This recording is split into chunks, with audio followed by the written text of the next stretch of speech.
Մյուս կողմից մեր մոտեցումը ապաշրջափակմանը շատ լավ հայտնի է, հրապարակային է եւ փոփոխություններ չի կրել։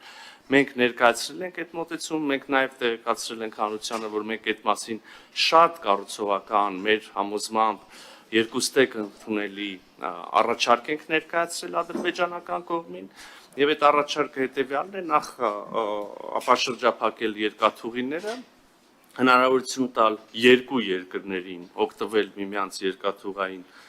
ցանցերից, ինչպես ողջ աշխարհը մենք եւս կարծում ենք, որ կարող ենք որոշակիորեն բարձրացնել սահմանահատման գործընթացը ապահովելու բեռների ավելի սահուն ընթացքը, բայց ինչպես նախկինում, այժմ էլ եւ վաղն էլ մեզ համար անբեկանելի ընկալում եւ պայման է, որ բոլոր ենթակառուցվածքները, որոնք ապաշրջափակվեն, մնալու են եւ գործելու են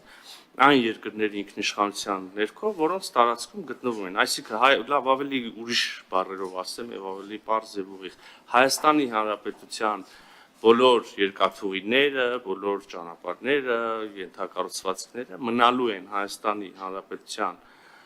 եւ գործելու են Հայաստանի Հանրապետության ինքնիշխանության ներքո